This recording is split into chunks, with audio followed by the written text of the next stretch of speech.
Hello, everyone, and welcome to this month's episode of the Backlot Banter monthly box office recap show. It's a long title, but we haven't nailed down an exact one yet, but we will get there eventually.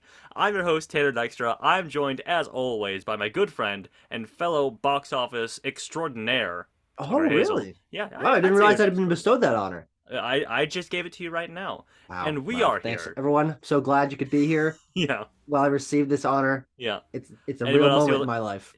else you'd like to thank, Tucker? No, Okay, yeah, fair enough. no. We're here, Tucker, to, of course, and say it with me, talk about some box Box office office's failures. ballyhoo. I thought we were Yeah. talking about how well these movies did, which is bad across the board. Yeah, bad across the board for November 2022.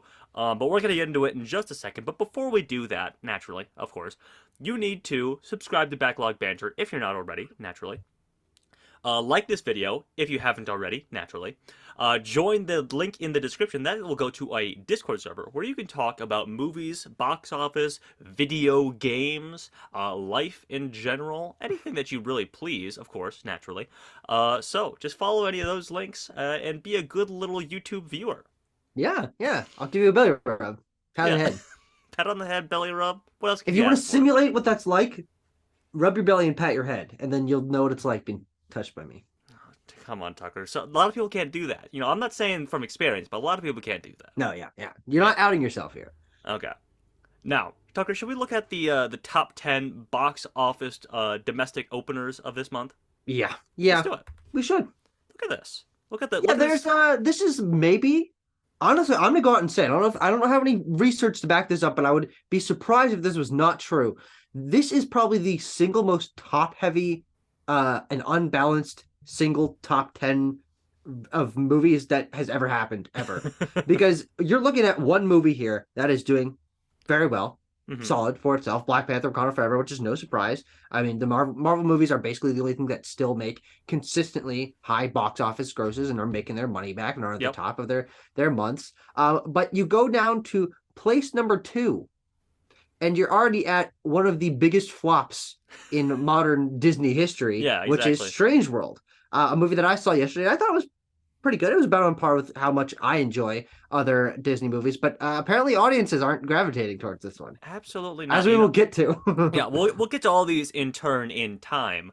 But it could be part of that whole audiences have been conditioned to see things on Disney Plus now. We'll Yeah. see. But rounding out the rest of the top 10, you have Glass Onion, A Knives Out Mystery, which was only in theaters Mm-hmm. for a week. We'll Yep. get to it. One Piece film Red, another Mm-hmm. anime film for this year, doing solidly for itself, maybe. Fine. Yeah, It's doing well internationally. I mean, there you this go. movie is in the top grossing, higher grossing for this month, but yeah, it still is not even 10 million. Yeah. So And also, the R-rated thriller The Menu is also in yeah, that top five there. Rounding up the rest of the top 10, we got Devotion, The Fablemans, She Said, Bones and All, and The Inspection.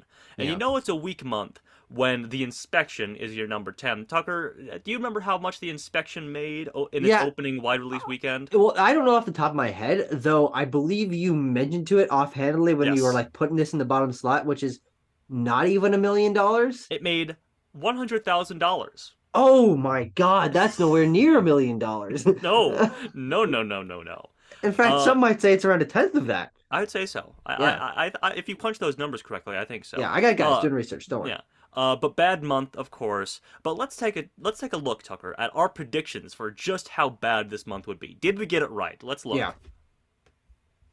look. We well, uh, we did fine. Yeah. Uh, I think that the most of the top five was pretty predictable because when you're talking about uh releasing things like Devotion and She Said as some of the major studio releases of this month, that was never going to crack the top 10. I think the only thing that we were obviously overhyping is The Fablemans, which is Yeah. another huge flop. I mean, Yes. severe flop. Coming hot off the heels of Steven Spielberg's last flop, which was West Side Story last year, which was I think even a God, bigger flop because that movie cost yeah, so much more. the Steven Spielberg flop factory. You know what I Yeah, mean? Yeah. but also two of his best modern films. I mean, I think we both agree on that. Yeah. So it's just sad. It's just disappointing. And we'll get to that. But we thought The Fabelmans would crack the top five. Nope. It very clearly didn't. But the one thing we weren't thinking of was how much Glass Onion Yeah. would make, I which mean, was honestly, number three. yeah, Neither of us had that on there. that 1 week release plan that Netflix had, if you can even call it a plan, I Yeah. guess, really threw us for a loop, and we did not think that audience would get out to see it in the droves in that 1 week that they did. But you know what? Hmm. I'm happy they did, and I'm mad that Netflix only put it in theaters for a week. Tucker, let's take a look at the anime film that we mentioned that's doing quite well internationally. One Piece film, Red. Red. Yeah. We saw that Uh, trailer like twice and we thought that was funny when Yeah, it it's ended just like funny that. how they say it. But look at this. Let's take a look at some of our classic talking points here that we've prepared for ourselves. It beat Black Adam on its opening Friday, on November the Wow. 4th. Yes. Wow. Black Adam famously, there's been some contention about how well or how poorly it is doing. Initially, it was reported just a couple days ago that it lost like 100 million, and then The Rock was like, actually, we made 50 million. So Hmm. who's to say? Eh. In any case, One Piece film Red beat it on its opening Friday. Though Yeah, get fucked, Black Adam. Black Adam did come out on top for the overall weekend, but I digress. Yeah, if you can see what I was saying there of doing well internationally, more than 10 times more internationally, Hmm. which is something we honestly don't see very much. I mean, obviously, this is a Japanese produced film, but even foreign films don't usually do this kind of like extreme imbalance, especially considering the films that we talk about most are produced in America and Yeah, are geared towards American audiences, but seeing a 12 mil or 13 million total, I believe, for here in America, but 152 million internationally is and 165 total. That is impressive stuff. yeah, absolutely. It's also, as I said, I made note of it being an anime film. It made some waves. It cracked the top 10 for the highest grossing anime films of all time Wow. already at this point, which is really Hmm. impressive. Although I don't think it's holding a candle to Dragon Ball Z Superhero, which also released earlier. Yeah, Dragon Ball Super. Oh, sorry, Don't excuse don't me. don't mess that up. Dragon Ball Super Sorry. Superhero. Dragon Ball Superhero. And it is, of course, the return. I'm sure this means something to One Piece fans out there. The return of director Goro Taniguchi, returning to directing a One Piece film after nearly 25 years. Doesn't mean anything to me. Never seen One Piece. Nor to me. Never seen One Piece. Never will, but maybe My girlfriend may force me to watch an episode at one point. we'll see. Tucker, I feel bad we don't have a lot to say about One Piece Film Red. Let's both go watch the entire anime and then come back and finish the episode. All right, next month. Don't worry, guys. You're getting a full review of One Piece here and the manga. I've heard that it's real. Is that true? No, No. Okay. All right. no, Tucker, Black Panther: Wakanda Forever. yeah. You talking about the top heavy month that we've had, and this is the reason. This is the culprit right here. A $689 million haul thus far. An impressive showing, but maybe not as well forecasted. Maybe I was overhyping it. I predicted this would make like 215 opening weekend, I think, or something like that. It, of course, made Mm. 180, so a little undershooting my expectations, and maybe undershooting the high range of expectations that were made for this film. But, Yeah. still the fourth best opening for a solo MCU title thus far. Mhm. You can see the top five right there. Impressive that Iron Man 3 is still hanging in there, I would Yeah. say, too. Iron Man 3 is still hanging in there in a lot of regards. I mean, you look at like highest grossing list, and it's like, oh, Iron Man 3 is on there. I mean, certainly hasn't gone down Yeah, any since it has came not out. lost money. No. But the interesting thing about Black Panther Wakanda Forever is obviously it's doing very well for itself, but there is sort of the question mark of, is this considered a huge success or not? It has been dropping off pretty precipitously, but that is pretty common for movies that make so much on the week that they come out. Hmm. But actually, I just looked up I'm on Box Office Mojo to get even more updated numbers. It's currently sitting at 735 Oh, okay. worldwide. So our numbers are slightly outdated. We did make these slides, Sorry, a folks. couple days in advance. Sorry, everyone. But having it be the highest November film debut ever, having it get good scores across the board, 84 Rotten Tomatoes, a cinema score, 7.3 IMDb is fine. But I think this film is a success. It's just not the box office extreme smash that the first one was. I would be surprised to see this one cross a billion. Yeah. Um, but it's possible. It'll probably stick around in theaters until, the end of the holiday season, the end of the year. Yeah. Maybe a little longer than that, as that time of year is sort of limited in terms of new releases, as they can be confusing. So, it'll be interesting. It's certainly not going to top the first film. We have a little data for the first film down there, 1.38 billion Yeah. overall. So very impressive, and not quite reaching that height tonight. I would assume that Disney was hoping that it would even match or even beat that, which Yeah. it's not indicating that it's going to. No, definitely not. But final film in phase four. Phase four is done. Hmm. Uh I would say it ended with a relative bang. I mean, this is Yeah. probably one of the more highly critically acclaimed and enjoyed across the board films of phase four, which, you know, culturally has been pretty rocky. We'll see what they bring phase five with in terms of quality. I kind of feel like it's just gonna be about the same. Hit or No, miss, Bob and Iger is back, Tucker, and they're doing quality control, less projects, better stuff. we'll That's what see they've about that. said. Certainly, that's certainly not going to be true for next year. They can't cancel these things that are already like Mm, mostly filmed and done. Um, yeah. but what was I going to say? Oh, Tucker, you say the highest critically acclaimed, but I think we should mention, Black Panther: Wakanda Forever is maybe in some Oscar talks, maybe, but I don't know. We'll see. Yeah, some tech categories, but it certainly not being on the level of that first one, yeah, either critically or commercially. It's the Angela Bassett for supporting actress hype is they gone. put they took out the front page of the Hollywood Reporter with a 4-year consideration, and Angela Bassett was Really? the cover. Oh, really? Yes. But I, Okay. I should also mention that, of course, this has some Oscar talk, sure, but the real Phase 4 gem, the gem in the crown of Phase 4, Doctor Strange in the Multiverse of Madness, won the People's Choice Award for Best Film of 2022. That is insane. Yeah, I yeah, it don't is. I don't like that I actually. like the movie, but that's insane. God damn it. Oh, God. This is better. Wakanda Forever is better than Multiverse of Madness, right? Tucker, let's Taylor? move on. Tucker, let's move on. No. Tucker, let's move on to She Said. How about that, huh? Yeah, let's move on to another flop. Matt, Yep. we started off the month high. A huge opening for an anime film, a huge biggest opening for a November film ever. And I don't think we're ever going to return to those heights. I'm sorry, guys. No, no, we're in the dregs now. We're in the post Black Panther November dregs, and She Said, of course, surprisingly, while I was researching this, number 32 in the worst wide release openings ever. Wow, Yeah, holy crap! I yeah. mean, I got to look at that list because I don't even know. There's a I lot don't of stuff know I've which never movie we're heard of, on, but but yeah, there's some stuff that I have heard of. But it's a lot of stuff I haven't heard of, and also She Said, which is like talking about maybe getting a Best Picture nomination this year. yeah, God. Um, yeah, this is an interesting thing about the award season films that we started talking a little bit about last month, but we're getting a little more heavily to Hmm. into this month. This being that low kind of makes sense. I mean, this movie's market is incredibly niche, Hmm. and it doesn't have the hype that it could. If you're thinking about that box office, or if it was going to be nominated for awards, I feel like it would have been received even higher. And I feel like they could have certainly put more marketing behind this. But it's kind of just like it's kind of just a drama with No, yeah, script and there's nothing that would particularly draw out an audience about yeah, this. I would say. I think as a film overall, it's fine.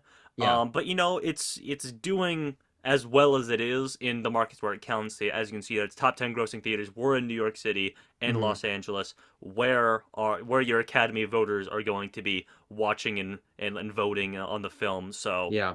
that's where it counts, and we will Watching and see. voting, and the studio that made this will be losing a lot of money because a Yeah. $32 million budget and not even at 10 million yet. I doubt it'll cross 10 million. Oof. Award season is this movie's last chance. I mean, who knows if it might get, sort of picked back up in terms of Yeah, being available on VOD they or do Netflix, but redistribution for stuff that gets nominated. Some theaters get those Best Picture nominees, so yeah, we will see. Probably won't do well if it's redistributed either. nope, absolutely not. Yeah. Maybe the real reason people didn't want to see this was because they didn't want to see what the inside of those elitist New York Times offices looked like. That's That's just why a I didn't bit, see it. just a little bit of interesting trivia that I found. First film to film inside the New York Times That offices. is I'm a interesting. journalist myself. Gotta shout it out when I can. Yeah. Tucker, let's look at the menu. Let's see let's order up here, Tucker. Let's look at the Ding ding, appetizers here. motherfuckers. Now I Bon expected, appetit, bitch. yeah, sure, yeah. I expected the menu to do a lot better than it actually did. I had the Hmm. menu at $18 million opening weekend. It made nine. Yeah. It made nine, but also that's kind of good for the time that we're in. Yeah. So I think that your excuse me, I think your 18 million was just obviously very out of reach. Mm-hmm. But considering this movie's budget and its kind of strange subject matter and like what is the tone that this movie is going for, which wasn't even really that clear through the marketing, it's doing pretty well for itself. I mean, this is not one of the flops of this month, No, with 37 million total, at least as of our numbers there. Yeah, I bet this studio is happy with it. I think so too. Now, Fox Searchlight, of course, they're very happy with it, I'm sure, because it's their biggest opening since 2008. Oh, well, that's an indictment on Searchlight Pictures Yeah, performance, but sure, yeah. that's But I, still a stat to be proud of. yeah, I'd say so. I've heard a lot of conversation about the menu. So it certainly hasn't died off in the public consciousness after its first week. Yeah. It's probably due to its big star cast. You got Anya Taylor-Joy, you got Nicholas Hoult, you got Ray Fiennes. So Hmm. I think people are talking about this. If this goes to a streaming service of some kind, I'm sure it'll get picked up even further. It'll probably go to a Hulu. You Yeah, know? yeah.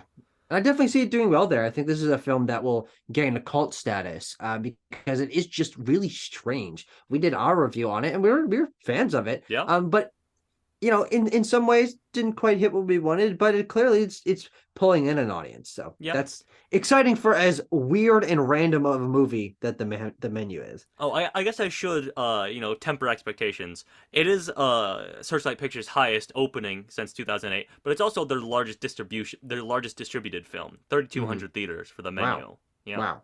big That's numbers. impressive Hmm. considering most of the movies we were talking about today, this month, and for the last few months have gotten like half-assed releases. Yeah, Why the menu is one of the widest released films we've talked about on this show is, beyond me. It certainly didn't need that wide of now an people are opening. hungry, Tucker. People want to order. It's a great point. It's a great point. Yeah. And Speaking of something that people maybe are apparently not hungry for, a saccharine sort of semi-autobiographical story of young Steven Spielberg. Excuse me, I mean Sammy Fableman. yes, don't get them mixed up. They're Sorry, different people. The Fablemans. What a tragic story The Fablemans Yeah, is. The movie itself is quite hopeful, but the box office numbers are quite a different story, are they not, Tucker? yeah, they are. Well, they are Sorry, I made a little not. verbal puzzle for you there It's to okay. It's all unpack. right. Untangling it. Yeah, yeah, Uh, yeah, this is the perfect example of how much the theatrical distribution model has changed in terms of what mm, audiences are interested in. Steven Spielberg is, I would say, the director of all time, and has made some of the highest grossing movies of all time, and yeah, most critically acclaimed, most sticking around movies of all time. But he hasn't really been bringing people to the theaters since the pandemic era started. And I guess I don't know if I really see that changing. I'm not quite sure what his next projects are, if we even know yet. Well, Tucker, we have a Um, headline about one of his next projects oh, okay. Well, in then just we'll a wait till bit. we get there. Yeah, But yeah, this is one of the most disappointing movie performances I've ever seen. yeah, Lower than Devotion and The Menu, and you talk about an all-star cast for The Menu, but I mean, I would argue that Paul Dano and Michelle Williams are a bigger draw. Maybe not for the younger audiences, no. but I don't even know. I don't even know what's going to happen with this film. I mean, it is. People are saying it's the front runner for Best Picture. I don't know how much I believe that personally, but yeah, it's just kind of exists and is a huge flop. So Yeah, Tucker. You said it's the most disappointing movie distribution or movie debut that you've seen, and I think that is true for me as well. both in the number sense, of course, looking at the raw numbers here, but also personally, because Yeah, I love the Fablemans. I think yeah, that I it's a very think the good movie. audiences would love the Fablemans if I will say, if the studio gave a shit about like distributing it in any manner that was coherent Yeah, and widespread. Uh, yeah, I think that this is like a perfect encapsulation of things that people have been saying for the last couple years of yeah, like audiences not going to see awards films, studios not knowing what to do with them in terms of distribution and marketing. I think it's yep, rough. But we are talking about awards a little bit here. It is, as you said, the front runner for the at least in terms of like Gold Derby and yeah, Variety and Hollywood Reporter have it at the top of all their lists. And calling out a winner early can be treacherous, as we've seen in yes. years past, of In course. basically every year Yeah. past. But I think that's also important to point out, and I'm going to sound like a broken record on this, especially if you've talked awards with me before, is that Oscars are a preferential ballot, ranked choice ballot, so Yeah. it helps to be the least disliked film. And I think Mm. The Fablemans is going to be up there. It is Yeah. hard to dislike The Fablemans. Yeah, yeah, and that's a great point. I mean, it might not have been, not might not have hit with audiences. It might not have hit with me to the 5-star degree that I was frankly kind of hoping it would. But you're right about it being a movie that people like a Yeah. lot, and there's and people watching this, especially people who are invested in film history and the big name artists like Steven Spielberg, who has been a huge influence on the industry. I don't see anyone from the Academy Awards watching this movie and going, nah, Yeah, that exactly. didn't Exactly. work. And that is also true for me and for the artistic merit of this film. Is this is a really fascinating film. Hmm. I think that when I think about this film going forward into the future, while its poor performance will be in the back of my mind because of course it will, Hmm. the fact that this is a story based on Steven Spielberg's childhood, he's been working on this for a long time. At the bottom I've got a note here that Steven Spielberg and Tony Kushner finished the script in 2 months during COVID lockdown. Like, this is a success story in terms of an artist making a story that they're passionate about. It just turns out that that's not that what audiences want to see. Yeah, and of course, at the time of watching this, I believe it'll hit video on demand in just a couple days. So Really, holy yeah, shit. this, Bones and All, and one other big one are all going to VOD like the very soon, I believe. At the time, Banshees. yeah, Banshees, And yes, she said, and she said all coming to VOD the Tuesday probably after you're watching this, or the Friday, wow, either way. And you should be that's watching this insane. when it comes out, of course. Of course. Yeah. But, just in case you're watching just a day or so later, Hmm. here's the news for you. Or Exactly. if you're watching this in the future, these movies are on VOD. And actually, all four of the ones we mentioned are all good movies. You should go watch them. Yeah. Banshees, Fablemans, Bones, and All She Said. Good stuff. Good stuff all around. They Tucker, might let's have get literally all failed, but yeah, uh, good stuff all around still.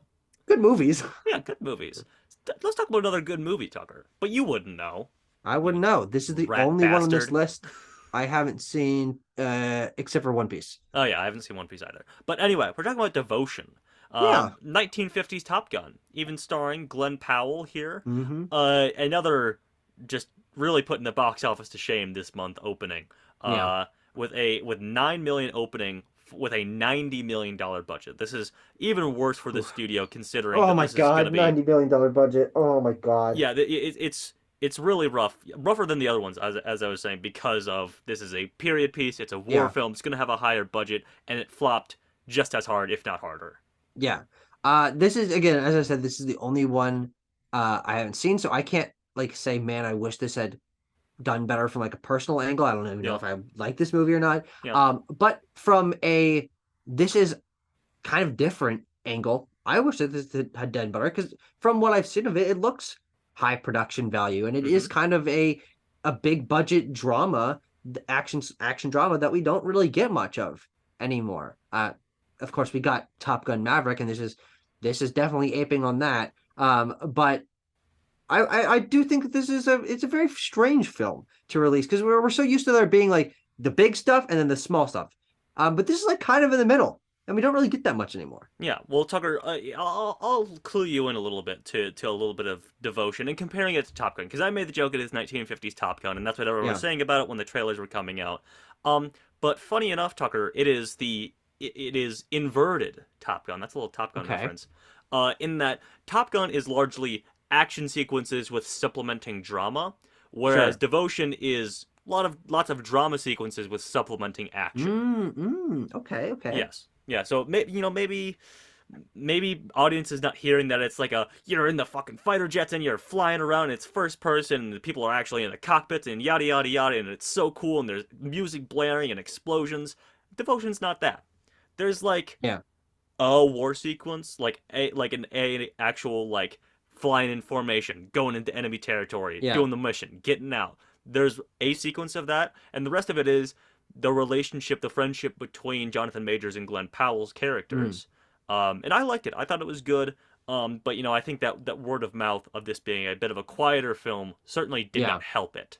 Yeah, and ostensibly being the opposite of what people go to theaters for Mm-hmm. nowadays, which is not only that spectacle, but consistent spectacle. And if the movie is a little bit quieter, it's just not what people want to see. But this is another one that I see doing very well once it comes to PVOD, especially, but also streaming down the line. Is I'm sure this is a very quality movie. When parents can find this movie on the purchasing it on Apple or Prime or Mm-hmm. whatever.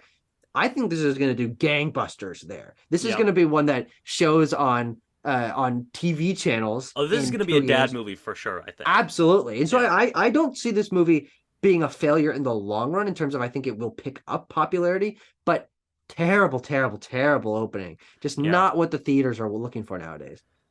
And things a movie that you would think theaters are looking for Yeah. is Disney's Strange World, Yeah. a family picture coming out on Thanksgiving. Walt Disney Animation. That's the gold stand that you can get is a Disney animated movie, and we Hmm. get the results of Strange World, which Tucker you just saw the other day. So how is this hitting you? These numbers and the contrasting quality of the film that you just saw last night. How is this hitting you?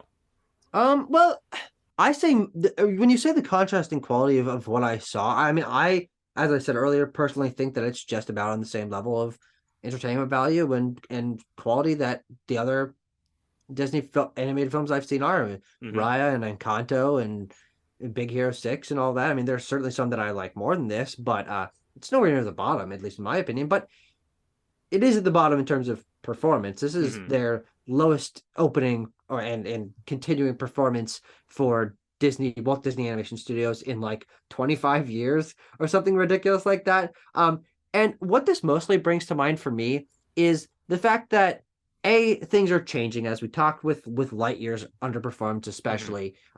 Not true for Minions because that did great. Yep. Um, But people but love Minions. it's true. They really do. Do Mm-hmm. they love Splat and Legend? Legend? I don't know. But clearly not. Nope. But is that Disney expects themselves to do gangbusters and be the highest grossing movies of their years every time they put out a movie. Mm-hmm. And you know what? Sometimes that's not going to happen. And we are absolutely in a slump right now in terms of Disney animated films and Pixar animated films doing terribly at the box office. But I also don't know if this is going to last forever. I think that the scales will tip and things come and go. But there's got to be a lowest. There always has to be a lowest, and Yep. unfortunately, that's Strange World. Yeah. After every low comes a high. We could be looking down the barrel of a new Disney Renaissance, a la Yeah. the late '80s, early '90s of Disney animated films. So Mm-hmm.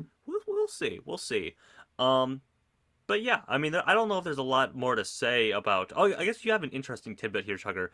Projected to lose Disney as much as $147 million. That's Jesus rough. Christ. We're talking about a lot of losses for studios. Yeah. Nearly 150 million on your premiere holiday season animated family movie. That's rough. Yeah. Though we gotta be honest, Disney's not crying all the way to the bank here because it's sandwiched right in between Wakanda Forever and Way of Water, which is True. coming out as of recording in 1 week. Yeah. So while this would have been that third pillar for them to sort of stand on that holiday season, the company's probably not losing money overall. They have more money than fucking God, so Hmm. whatever.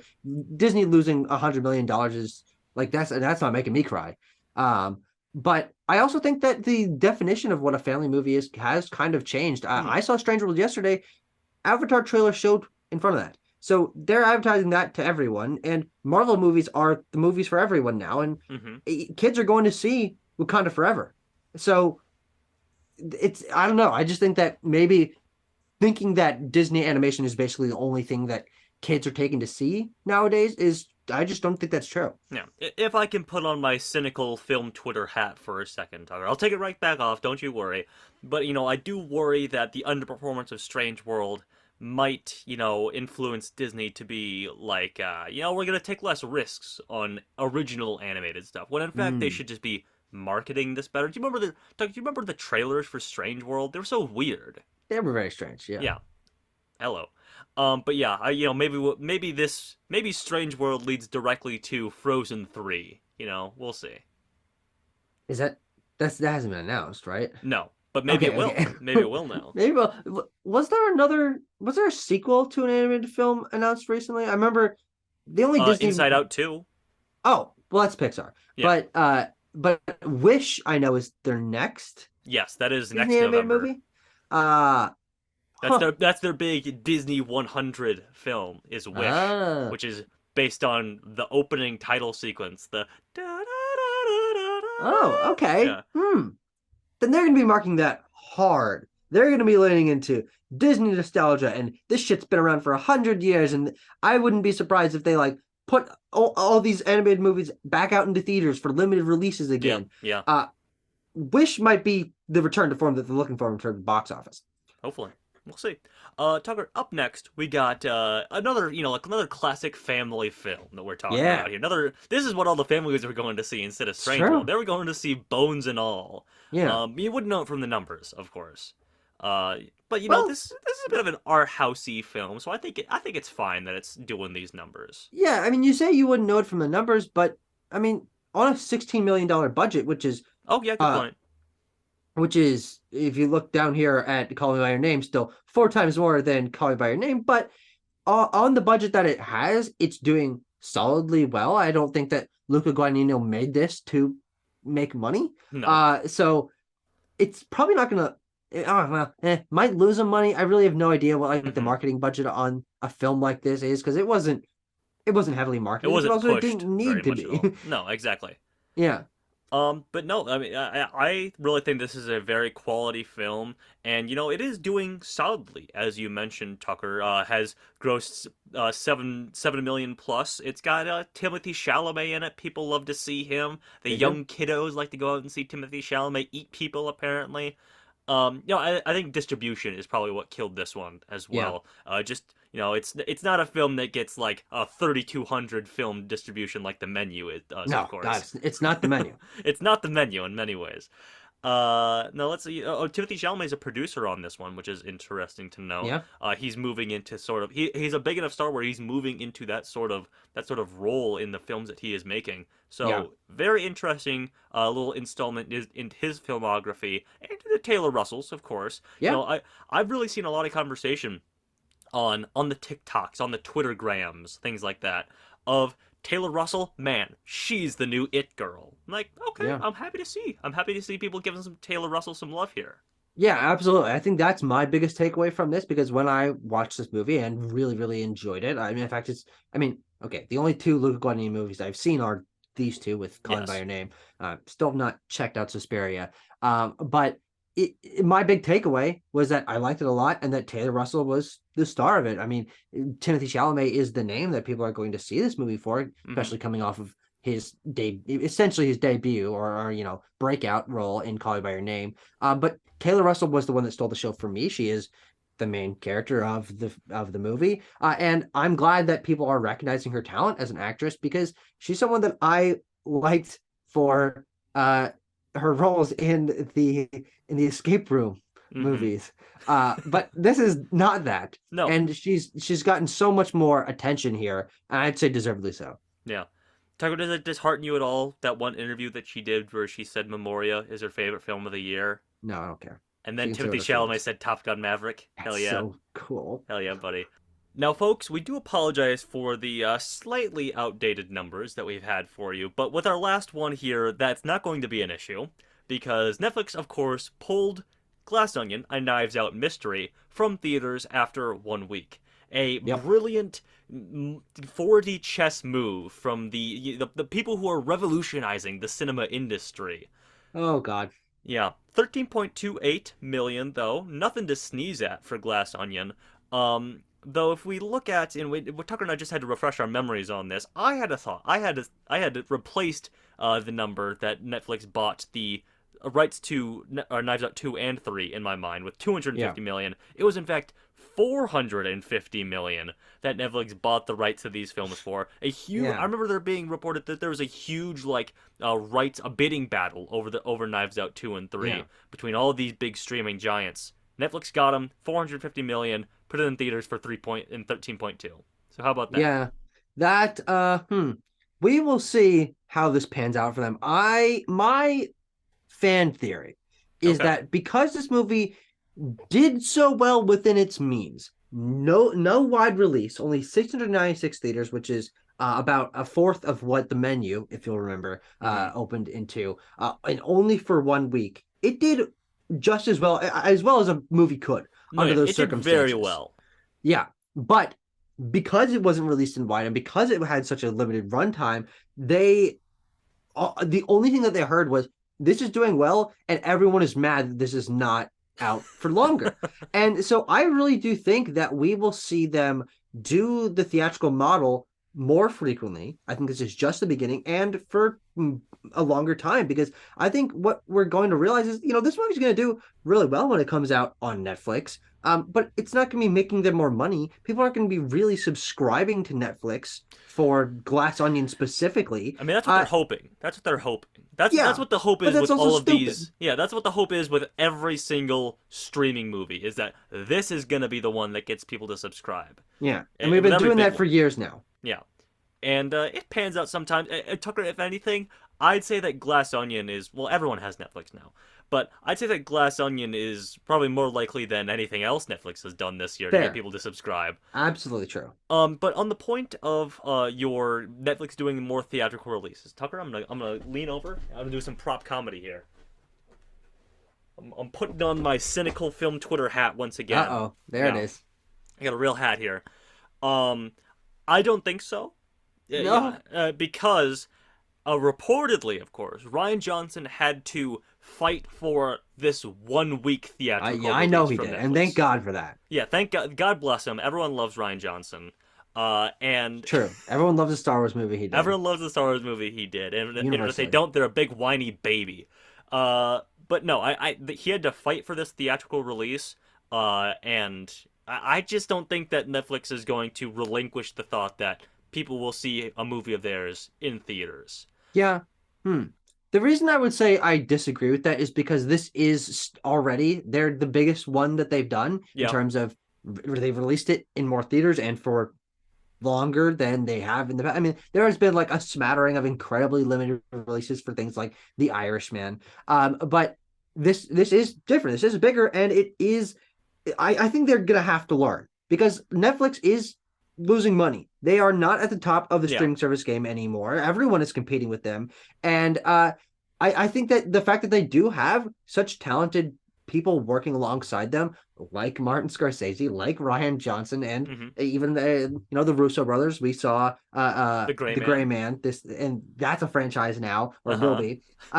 I think that they can and will learn that there is actual money to be made in theater with the caliber of people that they're working with. The movies only going to their streaming service is hurting them. It is losing Yes. them money, and Yes. it is not a good choice. And I think that has to break at some point. They have to make a change, and I think that the easiest change for them to make is putting out movies like this in theaters for actual runtimes, because the movies are still going to do great when they come out on Netflix. Knives Out 3 comes out in 3 years, whatever it is, and does great for at the box office for 3 or 4 weeks. So people aren't suddenly gonna not want to see it when it comes to Netflix. They're gonna Tucker, want to see it again. Tucker, I love this line of thinking because logically you are correct, but Tucker, you're not thinking like a Netflix Sure, CEO. they are Where playing 7D chess out here. yeah, where they're so petty that they're like, we can't put a movie in theaters. That is a wide distribution in theaters. That is a direct refutation of our business model of Yeah, being a streaming service, not a yeah, not a regular film studio. But hey, Tucker, God willing, they learned the lesson that everyone seems to think that and know that they already that they should learn. Yeah, yeah, fucking Netflix. God You know, damn it. isn't it crazy? But this is a quick aside before we get into some miscellaneous streaming releases. Speaking of streaming, isn't it crazy that they have been for the last couple of years and probably will be again, or not again this year, but they have been like the number one studio with the most Best Picture nominees in the last Yeah, couple of yeah, years. That's just weird. Just maybe Netflix could be a film studio, or maybe not. Maybe that's sacrilegious to say. I don't know. Let's move into miscellaneous streaming releases. yeah. We got some real winners for you here today, folks. Some strange ones. This is a strange trilogy right here. This trilogy Yeah. doesn't make any sense. Let's start with Spirited because I saw this. I took her. I saw Spirited in theaters. You did. Yeah. And I would love to report the box office number of Spirited because I'm sure they're not too terrible, or maybe they are. But Apple, there's no hide nor tail of box office numbers for Spirited to be found on the internet, which is interesting, to say the least. Yeah, I don't know what to say about this one. I think that the only thing that this really brings to mind is that Apple TV is the only streaming service with original content that's willing to do a pretty significant theatrical model. Obviously, we don't know how significant in terms of how well it actually did monetarily, but we got trailers for Spirited pretty consistently. Mm-hmm. It wasn't only showing for 1 week, and if we're getting it, that means most places are probably getting it. Mm-hmm. So at least Apple knows that the theatrical model is solid for films. And Yeah. when Spirited, no, actually, it was day and date, wasn't it? Yes, I believe. Actually, I think it might have been week before theater release. Okay, And then, okay. but it debuted in theaters on November 18th or something like that. It's still in theaters now, and Yeah. it wouldn't be. Well, maybe this could be a deal that Apple signed with the theater chains. But honestly, it wouldn't be having the showtimes that it has now if people weren't seeing it. True. Yeah, So absolutely. I don't know. I don't know, man. Speaking of something that maybe for its own good and for my personal edification should have gotten a theater release is Weird the Al Yankovic story. Yep. If only because Weird Al Yankovic, the real one, not the Daniel Radcliffe version that's in the film. Weird Al Yankovic tried to convince Roku to give this theatrical release, but they rebuked him, and that Mhm. means that this film is not eligible for Oscars, namely the original song Oscar Yeah. that Weird Al Yankovic wrote specifically into the end credits song that it's eligible for Oscars, but it is does. not. Yeah. Yeah, that was really fun film. It's gonna be lost to the annals of time, not because it isn't quality, not because it's not a fun riff on the musical biopic genre that has been so prevalent over the last few years. But because it was released by Roku. Yeah. Uh, Tanner, Yeah. pop quiz. Yeah. Can you name any other Roku original film? No. I cannot. Any single one? I don't even know. God, Roku. We're doing. I got people on the ground doing research right now. Don't worry. Uh, What they should do is they should make a movie, and they probably will do this now that I'm saying this. I'm putting this out into the ether. They should make a movie about the city, the Roku city, the screensaver city. You know what I'm talking about. I don't know what that is. You know, people will know what I'm talking about. The Roku city screensaver. They should make a movie about that. Okay, well, they've got originals. I've never heard any of this shit. It mostly Yeah. seems like it's TV shows. Mhm. But yeah, I think that Roku being willing to distribute this is cool. I mean, this is, I would probably say, the highest profile For sure. original film that they've put out. Maybe this signals them I mean, this getting a movie little bit more premiered at into. TIFF. True, yeah, and everyone loved it there, and people Yeah. liked when they saw it on Roku. I mean, we watched it on there, and we had a good time. Yeah. But I think that the reason this didn't get that theatrical release is because it was Roku. I mean, they don't know what they're doing. They don't know what they're they've doing. never even thought as about much as putting something. Netflix doesn't know what they're doing, Roku knows even less. Yeah, so I really don't blame them for this movie not doing well. I think it probably did better than. I mean, it's a success for them because it's the most popular and probably highest critically acclaimed movie they've ever worked with. But Mhm. we're competing with Apple here, who kind of knows what they're doing, and Netflix, who's floundering. So Yeah. this coming on who- Roku's, Apple, who has more money than God, as Tucker said earlier, but of a different studio or of Disney, they're comparable. Yeah. And Netflix, who their entire business model is burning money. Yeah. They just have an infinite pile of money that they can just burn, and it's fine. But yeah, I honestly, partially Tucker, I think that maybe Weird Al selected Roku because that's just the funniest streaming service to put his movie out on. Yeah, it It's actually a is. It actually a is. Roku original, the What are you Weird Al talking about? movie. But I mentioned Netflix there because their premiere Young Detectives series of films, Enola Holmes 2, came out. 94% on Rotten Tomatoes, which really surprised me. Wow. People love What? Enola Holmes I 2. want to see if that's still true. Yeah, check that out, Tucker. But of No, course, yeah. Yeah. in typical big Netflix release fashion, every household in the nation, in the world, was watching Enola Holmes 2. It topped Netflix viewership charts in 93 countries and had 64 million watch hours in its first week. Yeah. People love Enola Holmes. There's I not don't have much anything to else say to about this. say. I've never seen either of them. I probably will eventually. Yeah. Enola Holmes is kind of what I think about in terms of one of the first like high profile original films, like not from. I think about Netflix original films in three ways. I think Hmm. of most Netflix original films, which is just like the horse shit that random people that they picked up off the street make to like fill out their like The romance catalog, yeah. section. Then there's the stuff that's like a deal with a prominent director or creator of some kind, Yeah. like the fact that Roma and The Irishman were distributed through Netflix. And then there's stuff like Enola Holmes and The Gray Man. Oh, I guess that's also kind of a deal Yeah. with high profile creators. But Enola Holmes is like a Netflix franchise, and Yes. it does well, and people like it. And here's another example of that. Yeah. And I wish that Netflix realized that they can. I mean, it would have been really fun for Enola Holmes to be released in theaters. I know it's sacrilege, but I this is something that is quality and successful, and this is what I want out of Netflix original films. Because the other two like have weird problems to them. I would rather things like Roma and the Irishman and Glass Onion have higher profile releases in theaters, and Hmm. I don't want the other ones to exist. So Oh, this fair is a play. nice middle ground. Sure. It of course has Netflix's Golden Girl Millie Bobby B in it, and Henry True, Cavill. I'm sure he's true. getting a little spendy in these Enola Holmes films, but Yeah, it's you know gotta who? be. But Netflix has money to burn. They have the infinite money pile that they can just light a light. You know, Tucker. A little light on headlines this month, I will Okay. say. We're taking it easy on the audience here, though. We've had lots of box office things to talk about. I think the most significant things here I have sort of at the top. Legendary is parting ways with WB. There was a big dramatic breakup over in the WB offices, and they're moving to Sony for a multi-year Hmm. worldwide distribution deal. And Legendary moving is pretty substantial. I mean, they're the Godzilla MonsterVerse guys. Yeah, sure. Is that the end of that sentence? Well, Tucker, what have you heard of this? What are your thoughts on this, on the move here? Uh, the only reason I would have even known that Legendary and Warner Brothers were collaborating is because I remember Godzilla versus Kong being an HBO Max thing when that whole lineup of all our fucking movies are coming to HBO Max. HBO Hmm. Max is the greatest deal in gaming. Um, but the fact that it's moving to Sony just mean like the only thing that we will feel from this is that they're not going to be on HBO Max.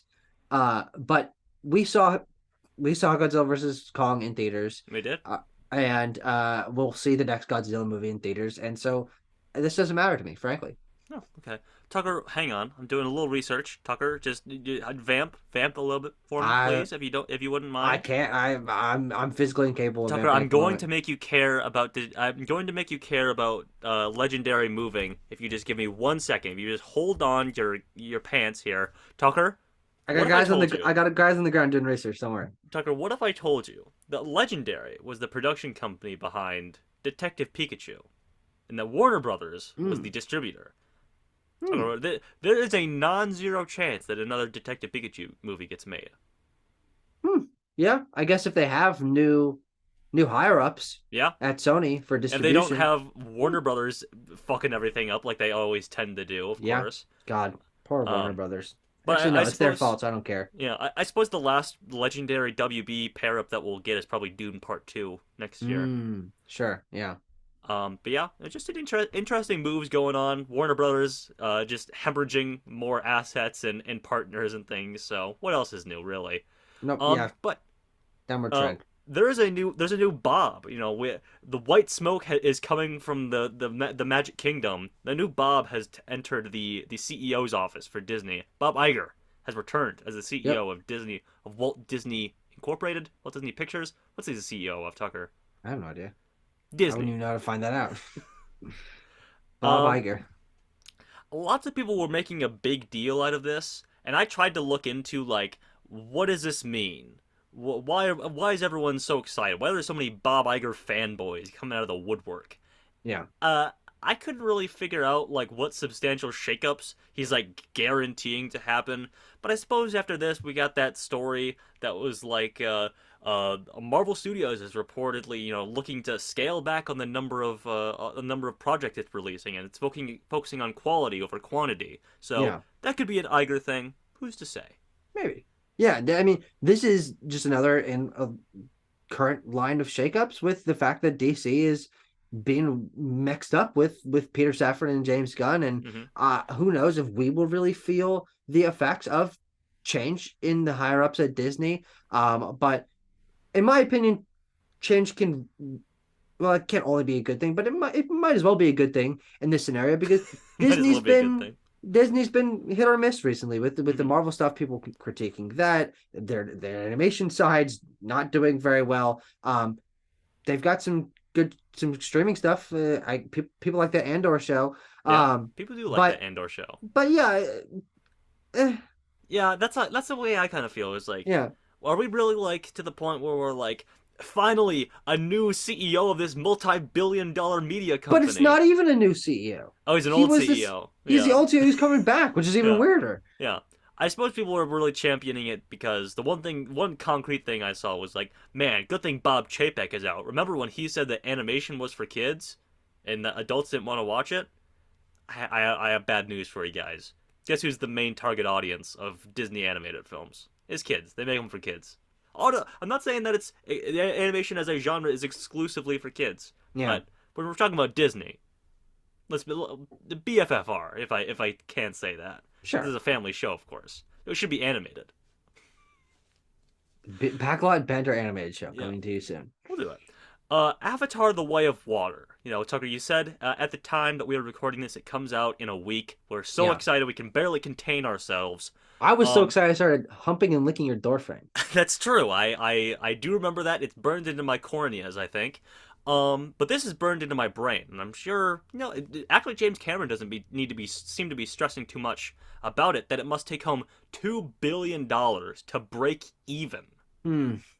Yeah, this is something that worries me, I guess.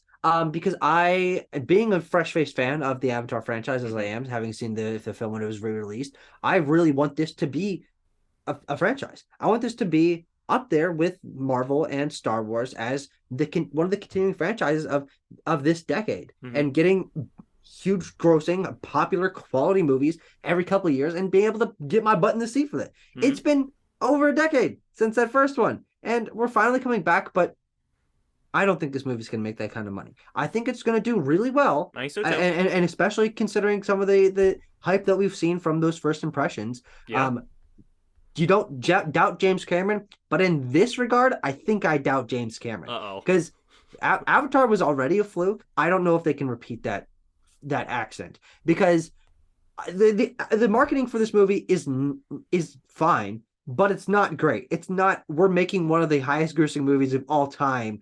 It's everywhere. Go see fucking go Return to Pandora has Hmm. been the message, but it's not. It's not everywhere like it should be. Yeah. I agree. I'm nervous. I'm nervous, Tucker. I'm not betting against James Cameron, but I am nervous for him. Yeah. Jim, he's got more confidence than every single human being on the planet combined. And he's like, "Hey, go see the movie. If you don't care, don't care. But you Return to Pandora, yada yada yada yada. I'm Yeah. on the red carpet. Go pee when you want to. Just watch my movie again." I love his All the confidence. quotes from him are hilarious. Yes. He is so incredibly confident about this. And you know, the last two movies he made are the highest grossing movies of all time. So Yes. so maybe, even though I don't doubt James Cameron, I think I'm gonna like this movie a lot. I think it's do very well. Maybe I'm still doubting him too much, because maybe Mm. there's a chance. There's a chance. There's a reason that people on Twitter say, "Don't bet against Jim." Yeah. And this is, no, we could be proven wrong, but I'm nervous. I am nervous. Yeah. Speaking of big tentpole franchises that used to get movies every I'd other like to year. just the reason that I just want to Oh, quickly okay. cap this off. I'm Yeah, looking here at the list of highest grossing films of all time. And of course we know that yeah. Avatar is number one, nipping at its heels Avengers Endgame, Titanic, Force Awakens, and Infinity War. Uh how many movies I just named? Five. Yep. How many movies have ever crossed $2 billion? Five. Oh, So okay. this movie needs to be at bare minimum the fifth highest grossing movie that has ever existed in the history of the planet Earth. Yeah. So that is why I'm doubting it. Is maybe this movie makes 1.9 billion and that's still not enough. But even Yeah. I think that even if it does make that, we will see them at least continue through Avatar 3 and maybe 4 Yeah. because I feel like interest could resurge Yeah. with it's just been such a long fucking time. Yeah. And those movies are borderline already made, Yeah, so yeah. they might as well I was put trying them to out. explain this to Rachel last night, and she was like, "What are you talking about?" It's so And he's already strange. got an idea for 6 and 7, so you might as well make those too, Let's Might as well make go. them. Let's go. They're as good as made in James Cameron's mind, so you might Yeah, as well just make them reality for the rest of us. He's exactly. gonna be fucking 120 years old pumping out Avatar 7. It's gonna be And I great. can't wait for it. I I can't can't wait. wait for it. Anyway, before I was so rudely interrupted, I'll go back to my segue. Speaking of tentpole franchises that used to have movies coming out every other year, Pirates of the Caribbean, there was a new one in development for a number of years with Margot Mhm. Robbie taking the Yeah, helm of the franchise. But she confirmed in a interview for Babylon that that one is gone. That's dead and gone. yeah. Dead in the water, I guess you could say. It's sunken. It's all hopes of a new Pirates of the Caribbean movie have Tanner, sunk in Davy Jones' locker. that's a great name for a Pirates of the Caribbean movie. What's that? Dead in the water. Yeah. Pirates of Okay. the Caribbean, Dead in the Water. I Okay. Yeah. fucking watched that. You kidding me? Okay. Uh, but yeah, I mean, there's not a whole lot else to say about this other than, I'm sure that Disney was trying to get this done for a while, getting a big star like Margot Robbie to lead the franchise. Yeah, That Johnny Depp is basically untouchable from every angle. I'm sure they would have liked that, but I think Margot Robbie said something about how she kind of wants to step away from doing big franchise stuff like this. yeah. Maybe aside from doing Harley Quinn, which Mhm. she really seems to like that character. But yeah, not surprising, and we'll probably get a new Pirates of the Caribbean movie Yeah. soon. That's just funny thing about franchises. Is most of our headlines when we talk about this stuff on Backlot Banter, it's about what's the new franchise stuff. What was Hmm. announced, what's in development, what's been canceled, what's coming next. Yeah, Franchises never die. Let's be real. I mean, give yourself 5 years, 10 years, 15 years, whatever it is. All this shit will come back. We will get new Wizarding World movies. We will get more Jurassic movies, more Terminator movies, more hmm, Alien movies. None of this is gone forever, guys. yeah. It makes money, and therefore it will be brought back to make more money in the future. They're doing And you're Indiana gonna go Jones. fucking see it. They're That's doing more true. Indiana Jones. We thought Yeah, that was dead after 2011 or whatever, but nay, yeah. nay. James Mangold. Tucker, now you mentioned this earlier, but you wanted to know, what's Steven Spielberg gonna do in the future? What's his future projects? Are they gonna make money? Give me your initial thoughts on this. Bradley Cooper and a Spielberg directed Bullet film. Are you familiar with the original Bullet, Tucker? In name only. Yeah. Bino. 1966. Yeah. There you Bullet in go. name only. The 1966 Steve McQueen action crime film. Steven Spielberg is not making a remake of it, mind you. It is a continuation. It is another movie with Frank. I think his name's Frank Bullet, as the main character. Bradley Cooper in that role. You think this one's making money, Tucker? I don't know. It depends on how it's presented, I guess. Um, I'm not familiar enough with Bullet as a character concept. Yeah.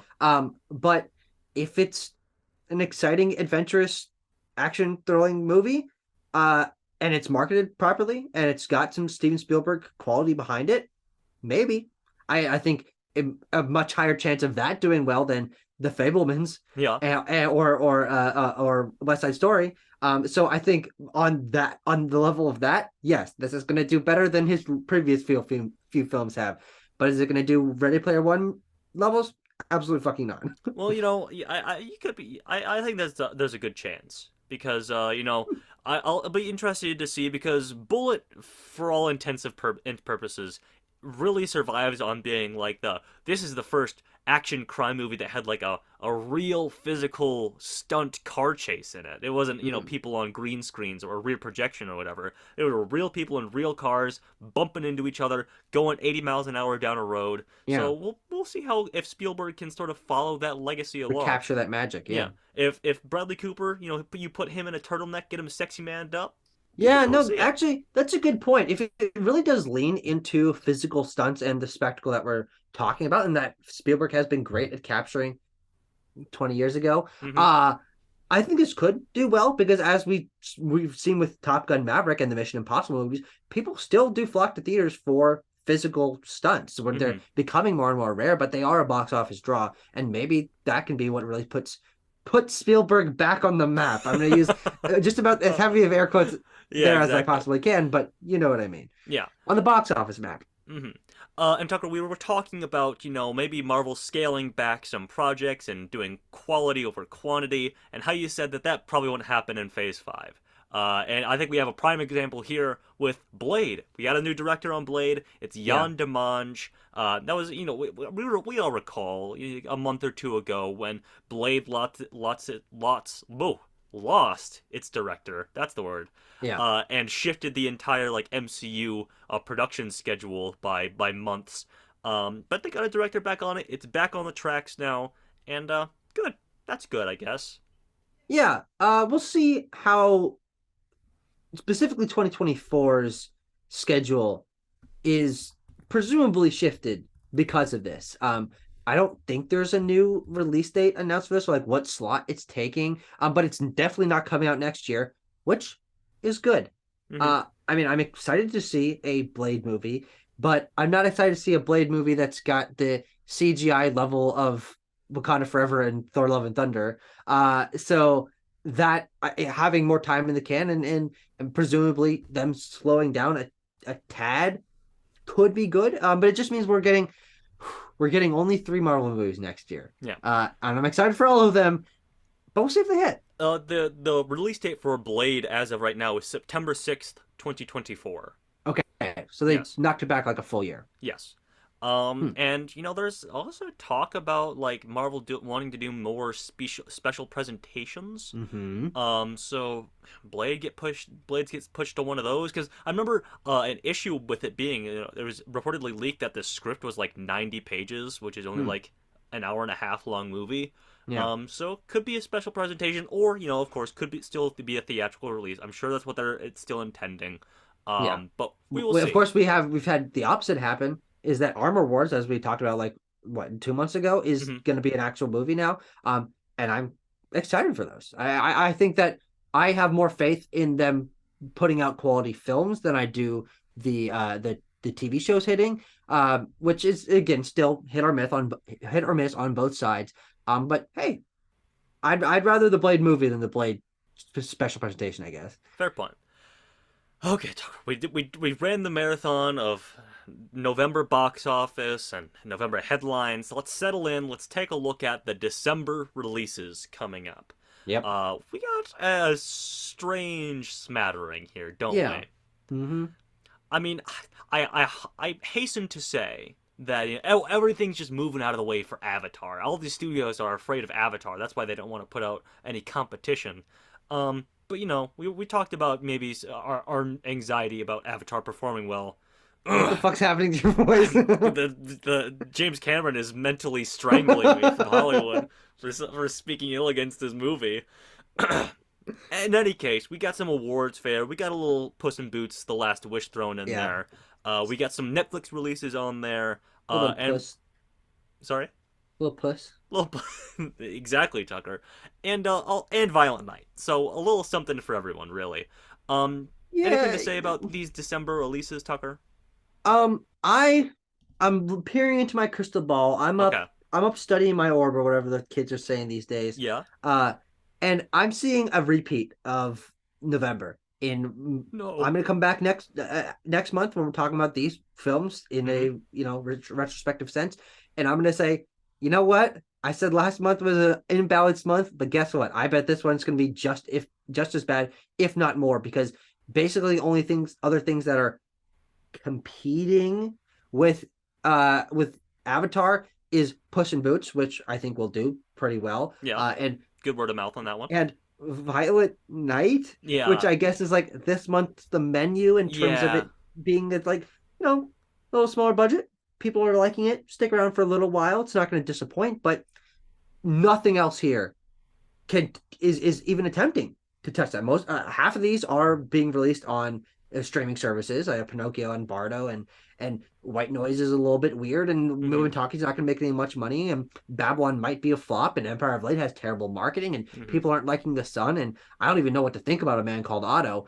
But Avatar's going to do well. Yeah. Oh, Tucker. By the by, that A Man Called Otto release. That's probably a limited December. It goes wide in January. Ah, okay, Yes, yes, okay. yes. So that'll be the number one in January, of course. Actually, yeah, Well, I not can't remember Megan. what's. Megan probably will probably be Oh, number one. And and I can't wait for that. but Tucker, we're getting too ahead of ourselves. We got to give the people our top five domestic box office opening predictions for Yep. December. And again, we're just parroting each other again this month. We got the same predictions here. We are a unimind in many ways. Yeah. So number one, to no one's surprise, is gonna be Avatar: The Way of Water. Number two, again in a repeat, as you were saying, of November, is probably going to be a animated family film. Puss in Boots: The Last Wish being this month's or next month's Strange World. So there you Yeah. go. You and I are very hopeful about Babylon. Tucker, can you put some of that hope into words for me, please? Um, I'm not hopeful about Babylon. Oh, I'm hopeful sorry. that Babylon makes more money than Violent Night does, Hmm. at least on its opening, because here we're talking about predicting the top five domestic openings of next month. I think that because of its director and the cast, it could do well on opening week, but I don't think this movie is gonna be a hit. Absolutely not. No, yeah, But just a bigger hit than Violent Night and I Want to Dance with Somebody, which is not a very high bar to clear. no. But we will see. Oh, I gotta give my actual number predictions here. Mm, Avatar, 170 million opening. okay. Puss in I Boots. I like that you tempered yourself Yes, I did. because I put what Black you Panther at 215 last time, so I'm yeah, scaling myself back. you are. But I Puss think in Boots. that's Oh, good. yeah, okay. Thank you. Thank you. Puss in Boots, 19. Babylon, 11. Fingers crossed. Come on, baby. Violent Night, 10. We know the no Yeah. actuals on that one yet, but we'll talk about that next month. Yeah. And let it be known, I made these predictions before we knew those Violent Night numbers, Of course, and of course. I Want to Dance with Somebody at 9. Mm, We've had some naysayers, some personal friends of ours saying, you guys are crazy, Babylon's number 5, I Want to Dance with Somebody's number 3, people are going to love mm, I Want to Dance with Somebody, mm, people are going to go out to see it, it's going to be like Bohemian Rhapsody, we're saying it's going to be mm. more like Respect. Yeah. Only time will tell, Tucker. Yeah. I think we're on the right side of history, my friend. Uh that movie there trailers for I Want to Dance with Somebody have been showing at art theater for a long time, or at least they were showing a long time Hmm. ago. But I haven't seen an I Want to Dance with Somebody trailer in like 4 months. So I think interest for this film is already low. Uh, Yeah, I think so. it's and I don't think that's going to change when it comes out. I think the movie's gonna be a flop. Um, Violent Night, spoilers for next month, spoilers for Uh-huh. history and what's happened. It's doing well for itself. Hmm. But I'm more confident about Babylon than these other ones, Hmm. but I'm not that confident about Babylon. Here's my thinking, and this is purely on a because studios don't market these movies really of what we see outside of movie theater trailers. Yeah. You pointed out that we've been getting I Want to Dance in This Body trailers for a long time. I think those trailers make much less of an impression in the mind of the average viewer than a Mm. Babylon trailer does. Hmm. Oh, That's I why, absolutely agree. yeah, Absolutely agree. that's why I think Babylon number 3, Violent Night 4, I Want to Dance to Somebody 5. We will Yeah. see. Folks, give us your predictions. Tell us if we're idiots in the comments. I want to hear you. Yep. Might as well. Might as well. Sound off in the comments. Sound off in the Discord. That link's in the description. Like the video. Subscribe. We'll be back next month with In the new year. in the new year, of course. Thank you very much for watching. We'll see you next time. Did you just shoot our audience? Yeah, I God, shot him with a gun. fucking violent. Violent night, you know what I'm Violent nut. Is this anything? saying?